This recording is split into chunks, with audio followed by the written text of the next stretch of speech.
And we are live. Good morning, everyone in Americas. Good afternoon for those in the Middle East and the EMEA region.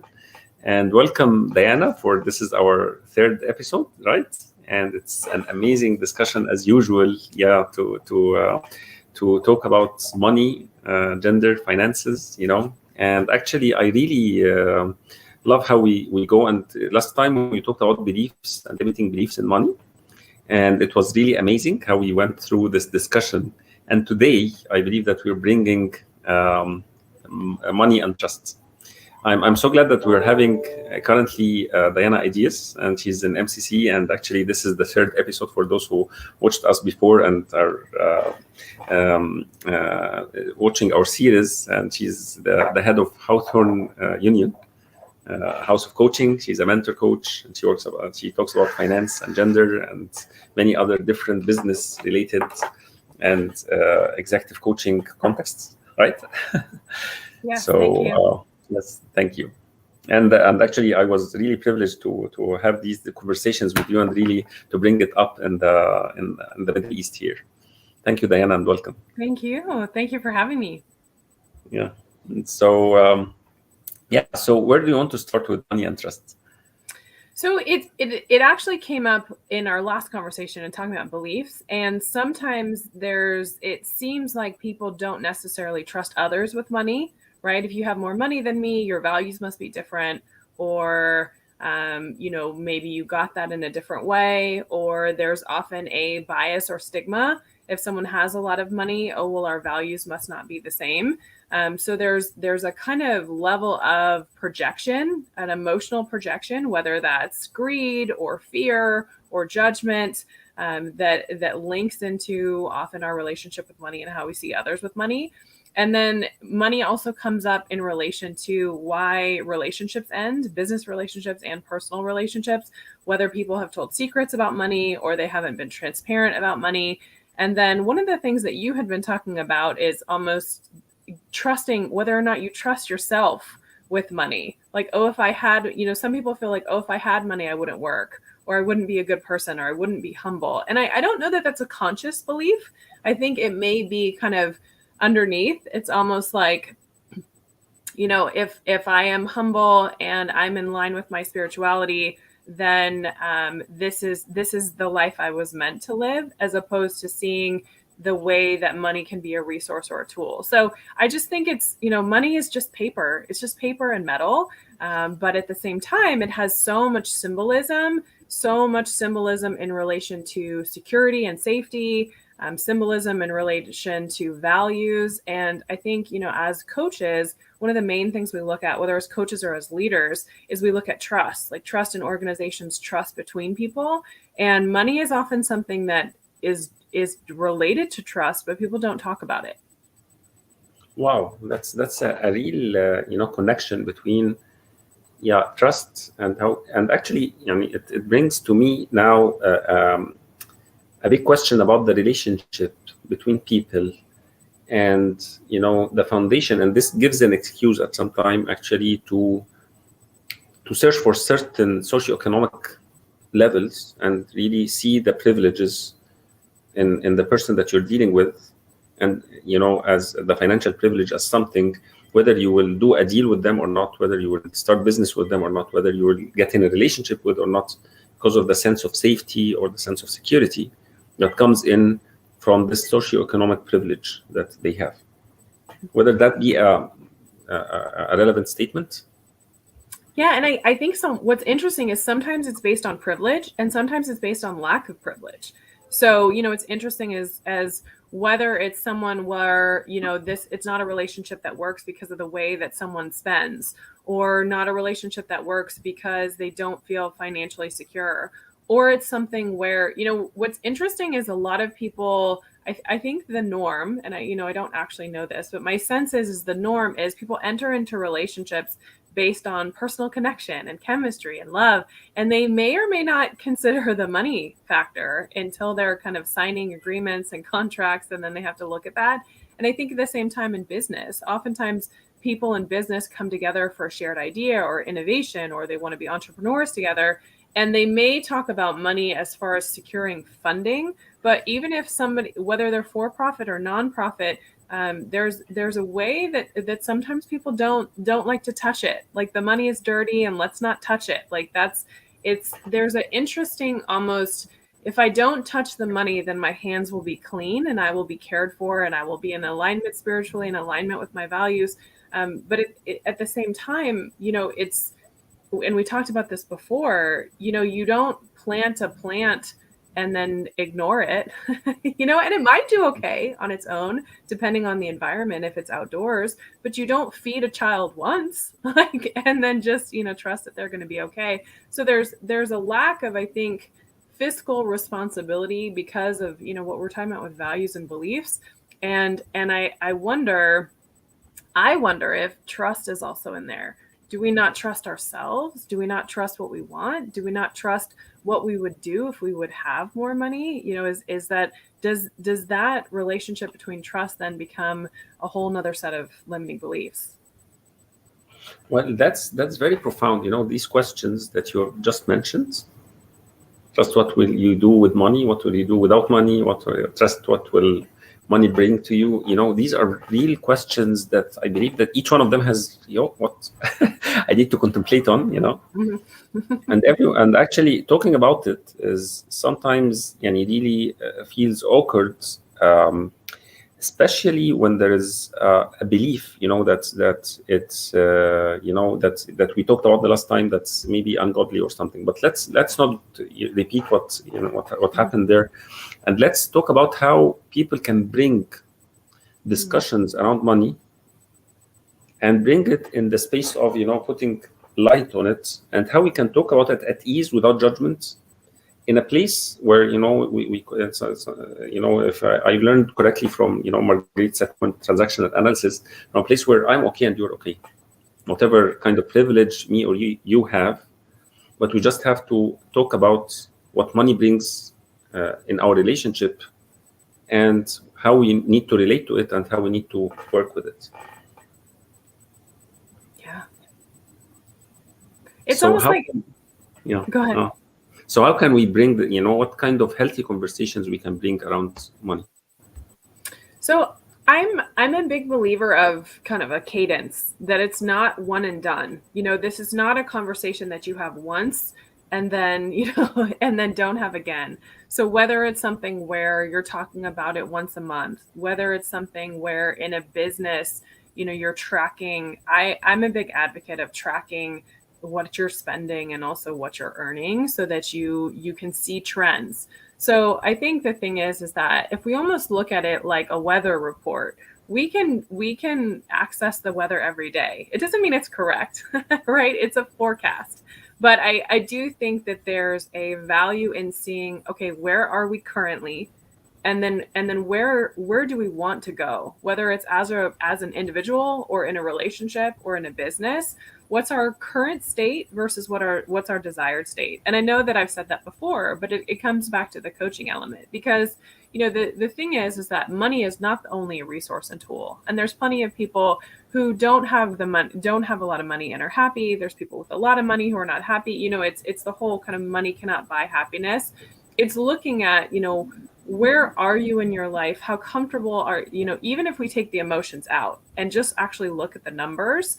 And so sometimes actually looking at someone else's numbers or supporting someone else can be easier, because it doesn't have the same emotional triggers. Because a lot of where we get into challenges with money is the emotional baggage that comes with it, especially related to worth. That's not enough, or I'm not enough, or relation to worth.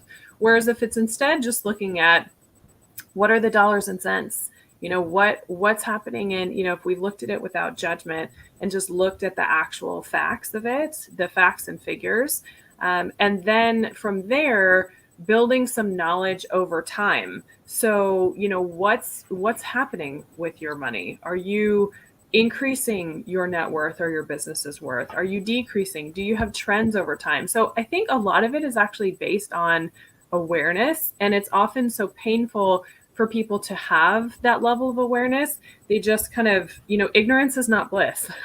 we run into a lot of challenges related to ignorance, but I think a lot of times people don't look at it. So some of it is looking at it, and also being able to have the conversations with someone that you do trust to say, even if you don't tell them what your numbers are, but here's how I'm feeling about my numbers. I feel like if I make more money, I won't have time for my family, or I'm concerned that money is becoming too much of a factor, or I'm concerned that I can't support my family in the way that they want to be supported, and I feel that I can't tell them. So I think we start with the dollars and cents, we start with the numbers, but then looking at having the kind of what is happening emotionally and intellectually based on what you're seeing in the numbers. And I think it's often helpful not to do that alone. Some people will feel more comfortable doing that analysis alone, but I do think whether it's a support group or peers or other people that you trust or relationships, this is not something that people tend to talk about. It's not discussions that tend to even go well or where people feel safe. So I do think that trust is important, because it's like, who do you trust to talk about your money? And I think potentially for a lot of people, the answer is no one. It's a private thing that causes stress, and they maybe don't talk about it. Yes, and actually, I want to be vulnerable here and tell something. Whenever one of my dependents actually raise, a concern about money, I just, it triggers, it triggers me, that makes me feel that I'm not okay, that I'm not enough. That it's not coming. I know that they have their own emotional baggage around, my capability to deliver their needs and their wants. However, in some cases, when I'm clearly communicating that, my financial priorities, and somebody, raises a flag, sometimes that it sometimes lands in that I'm not okay. And sometimes it's voiced out as this person is not okay with what I'm doing, And this is where I really feel, in a way, intimidated. And I feel for many men in our, that especially those who are taking over the full financial responsibility of their dependents, including their wives, when they're the sole providers, it's really very intimidating, actually, to start the conversation from a place where I'm not okay, and we are not happy with what you're doing, and your stress period, your priorities are not really working for us, from a complaining kind or a blaming, tone. Sure. Yeah, because, and thank you for sharing that. And because that's true, there is so much vulnerability around worth and ability to provide, that it does become a trust issue. Are you safe enough to express something that you're vulnerable about to another without judgment, without it being thrown back in your face, without it being used against you? I think that's part of why people don't talk about it. Yeah, and actually, some wives actually do, or some dependents actually do play like, as if they don't speak about it, but they give out the energy of discontent, of discomfort, of the feeling of, that, without speaking, unspoken words sometimes, or unspoken actions sometimes hurt more than the words themselves. They come in the energy, when it comes to, and this hinders safety in conversations, hinders safety in relationships. And instead of encouraging to discuss on how to deal with things for better setting for financial objectives, looking at this as a weather forecast, putting a safe space to just discuss issues, and put our minds together to see what can happen. It's always a blame. It's your shit, handle it. I'm sorry for the word, it's your so that's how it lands, Yeah, and it comes back to, it comes back to a relationship and a responsibility, because if it's dependent, I think it's challenging, because dependents may have roles that they have in the household, in the family, that they don't get paid for. but it's also at the same time, even though it's not monetary relation, we're still talking about worth. We're still talking about worth and opportunity. And then also, how do people spend? That's another thing. Do you trust yourself if you have money to still save? And or are you going to go on a reckless spree until you don't have money again? Right? So it's definitely complex. I mean, there's a lot here for people, and I think that's why a lot of times people just don't talk about it, because if they talk about it, they're often kind of fighting about it, and they don't feel safe. And then even when people are spending, there can be a judgment. Oh, have you seen so and so and what they bought, and et cetera, and living beyond their worth, or they aren't contributing enough in to the community or to spiritually, things like that. And I do wonder, is that just people making themselves feel okay that they either don't have the money or aren't having these financial conversations, so that instead of feeling a lack of worth because they don't have that level of wealth, is it just a matter of judging others so you feel okay with your bank statement? And I'm not saying that people don't abuse money, and aren't there's a level of entitlement that can come with a lot of money. So I'm not saying that it's like, oh, it's not about good and bad. Like, these are still people, and people have their moments. But it's interesting the way that even the belief of, oh, I'm a better person because I don't value money, I'm a better person because I don't have money, that belief may keep us safe, but it can also keep us small. Wow.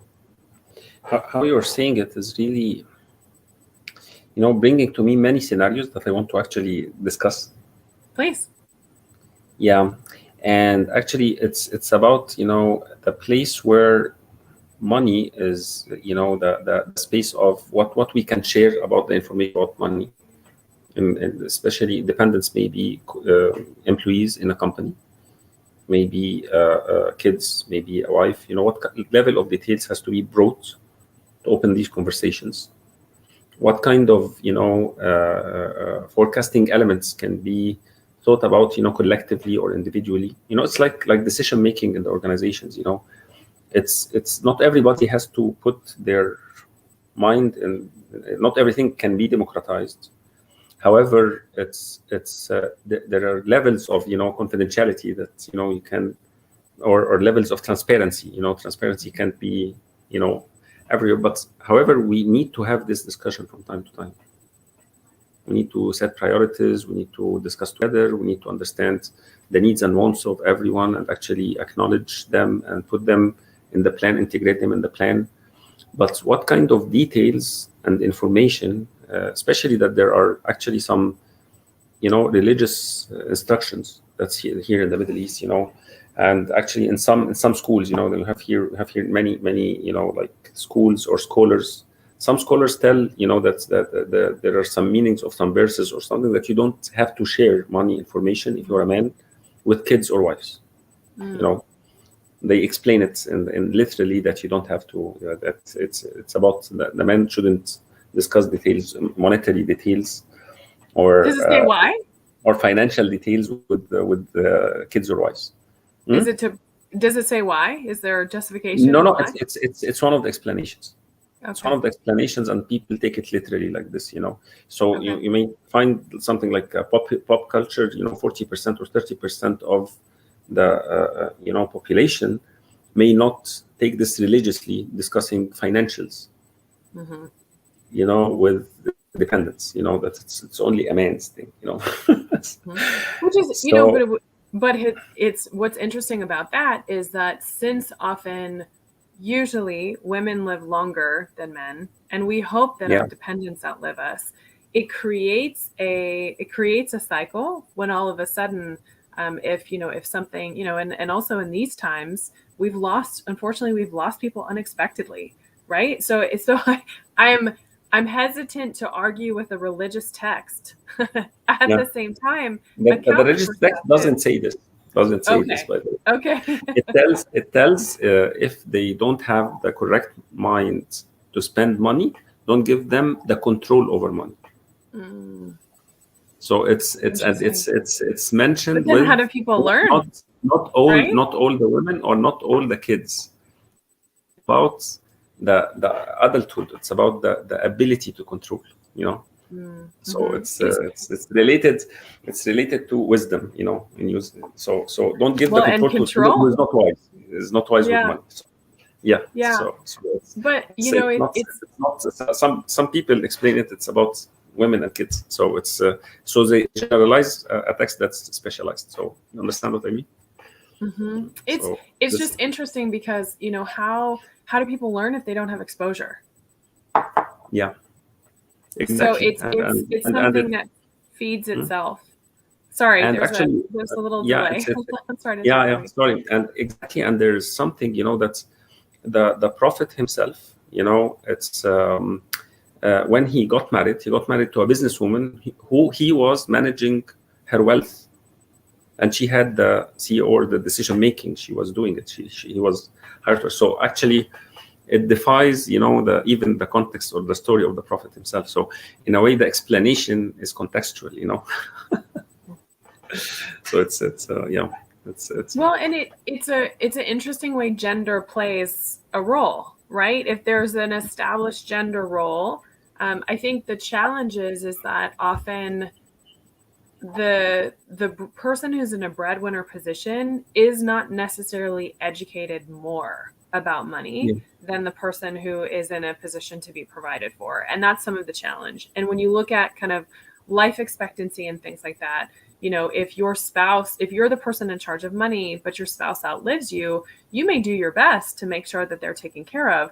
But if they don't have an education about that, then the years that they live that you're gone, they're not set up for success. And, hopefully your dependents will outlive you. So the same is the case. And I'm not saying that it all has to happen in the family. It can happen in the schools. There's education out there. It may be about peer groups or how people talk about these things. But if you're not learning about money in your family or talking about money in your family, I do encourage people to look at other resources and look at other options, even if it's something where it's a small amount of money that's saved or a small amount of money that's invested.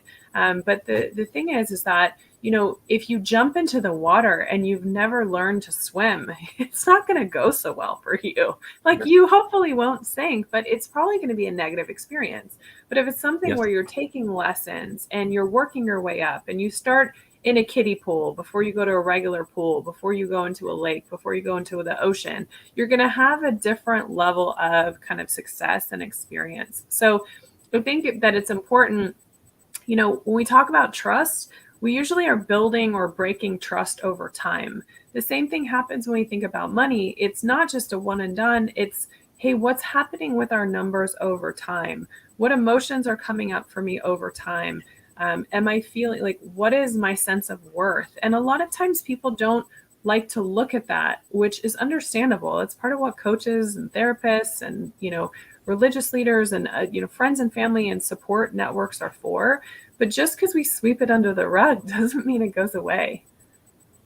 Yeah, that's very true. And I really love how you are articulating it. And actually, it is the case that really we find lots of women and lots of kids, or not, I will not say kids, but actually adolescents or or youth, who are actually they lose their supporter, and from at one night, at one instant, they have to manage wealth that's left for them. They have to manage, and they don't have a clue about how to do these things. And this brings to me, actually, there are some comments that came in, just I can share some of them. Actually, it's for the same person. She has been following us. Thank you, Amal El-Doueri. She was commenting with us. She's saying that's very true in the relationship with money. She's acknowledging what we're saying. Actually, it's about the fears, and some people fear that money secured them. And she was asking about, why don't men share with their wives? And actually, she says here that I confused you with the example. And then she says, always I feel guilty because I'm trying to make business. Actually, she's a woman, Amel, and actually she's a coach. She's a very and a parenting consultant, and she's saying that she feels guilty sometimes because she's trying to make business, and this is something that the community pressures on some women here, and this is something that we have to talk about. Having their own business, or it's sometimes it's a reason for divorce. Absolutely. They feel like their women are not actually attentive. Men feel they're not attentive to their houses. They're not attentive to their kids. They are putting their work as priority. They are actually not doing their due diligences and house chores.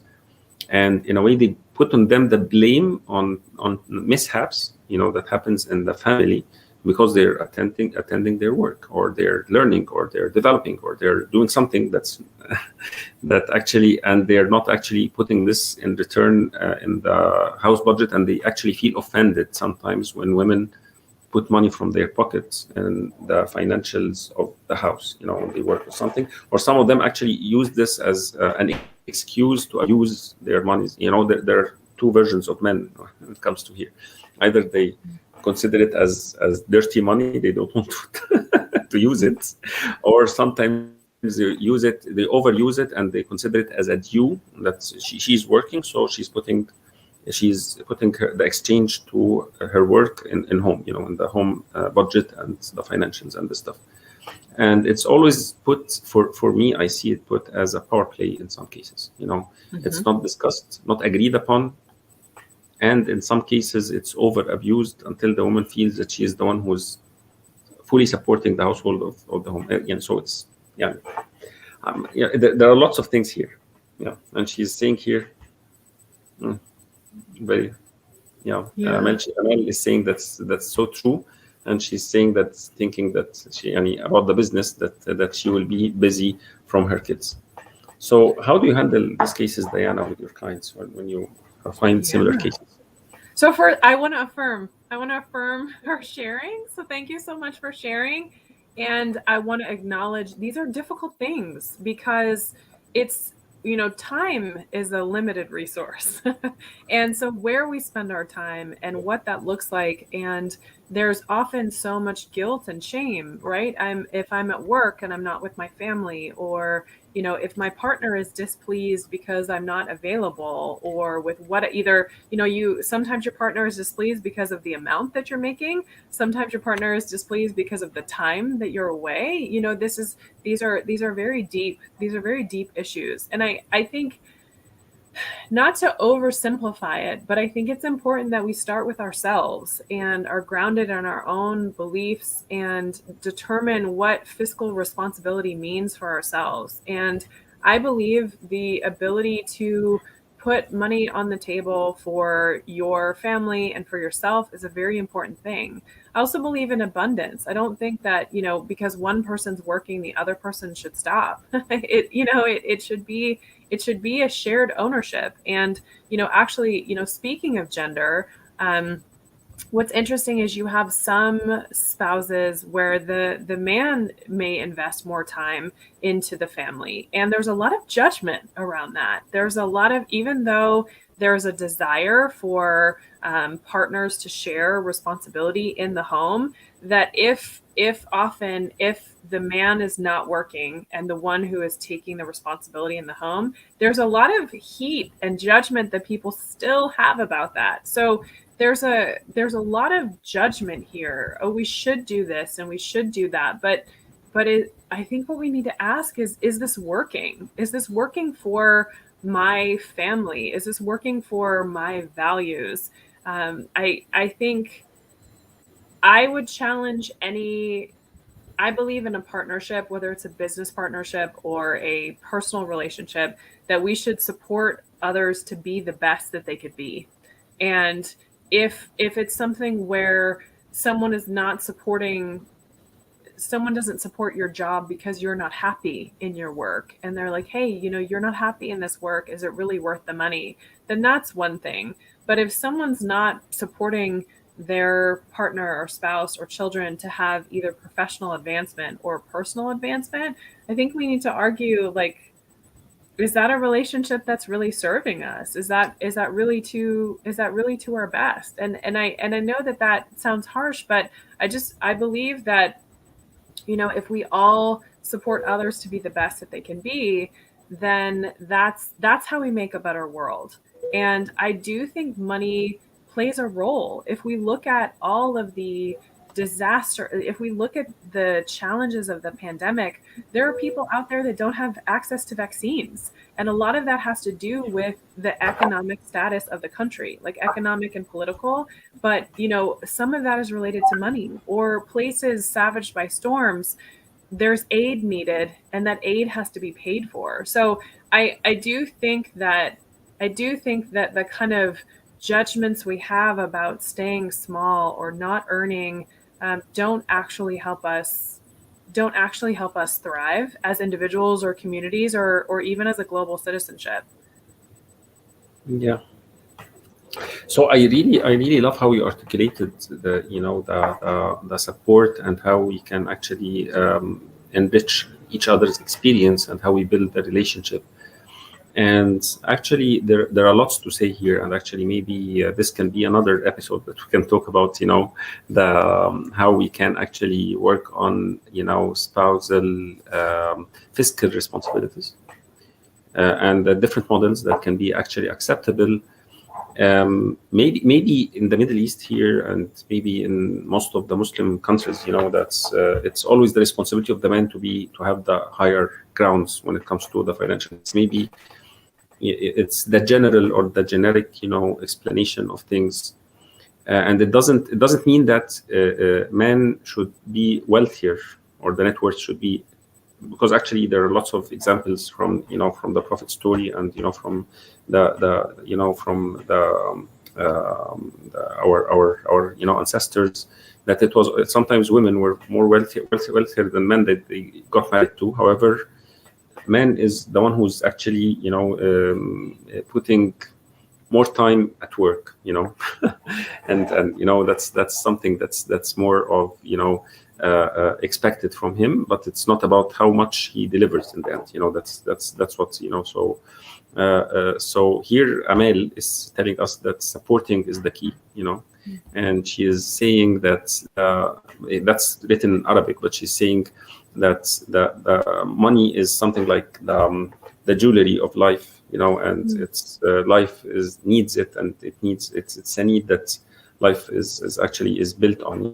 You need money to actually to exist, and she says that this is the translation of how men's superiority come with financial superiority also. That it's part of the understanding of women too in this community and society, that's actually always ladies look for men who are that can support them financially. It's part of the security they are seeking, especially when they get children. This is the general layman understanding, and I'm not sure here how to deconstruct these meanings in a healthy way that doesn't defy the fundamental understanding or the authentic understanding, or the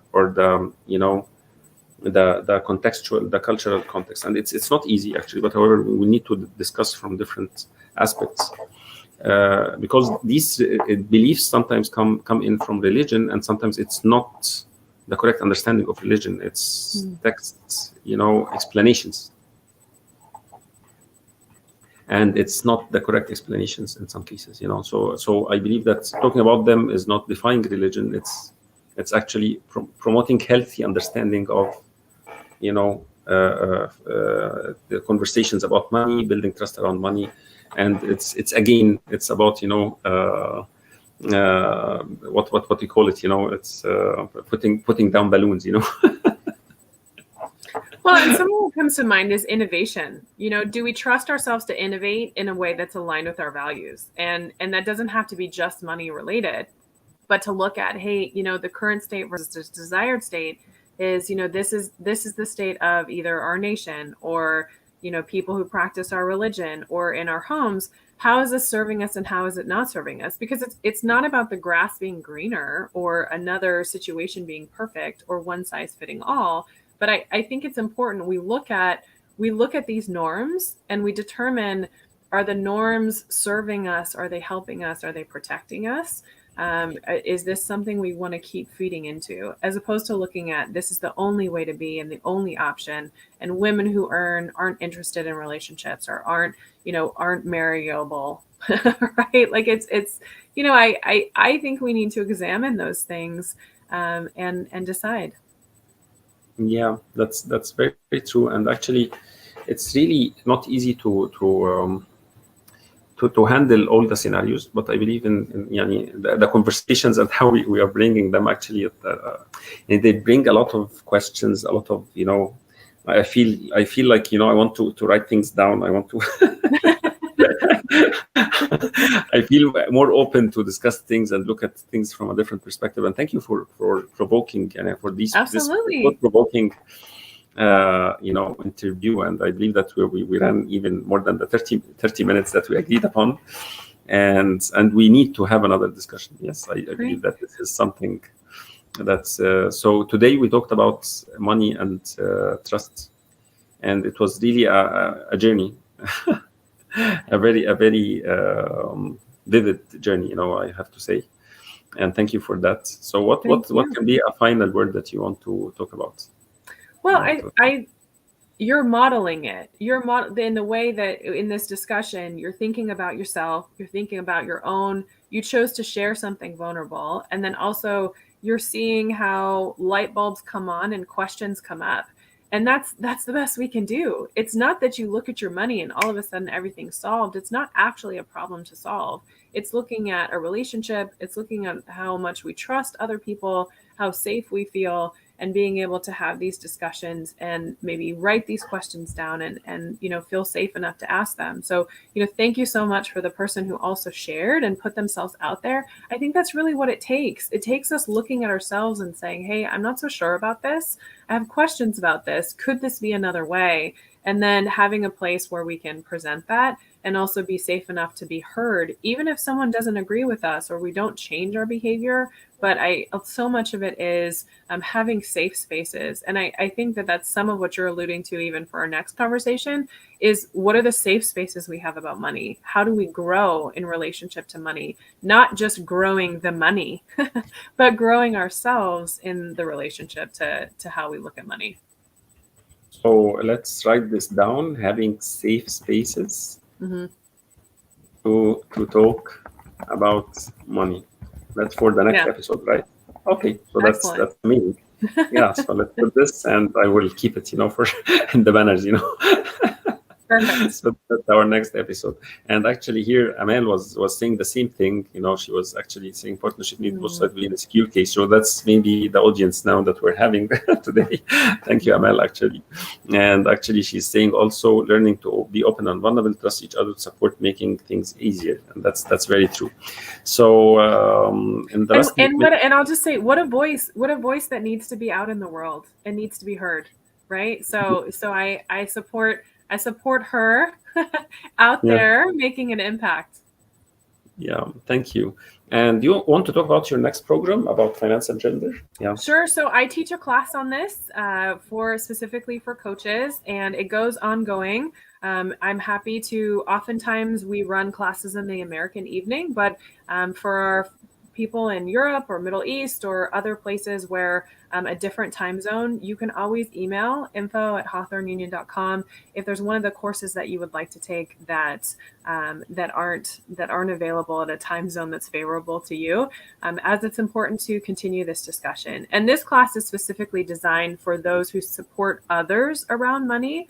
So though it's designed for coaches, other people are welcome, and I'm always happy to have more conversations. I think it's important that we have, as we'll talk about in the next episode, who and where are your safe spaces or even your safe resources to be able to talk about money and feel like you're moving towards what you want in your life in a way that aligns with your values.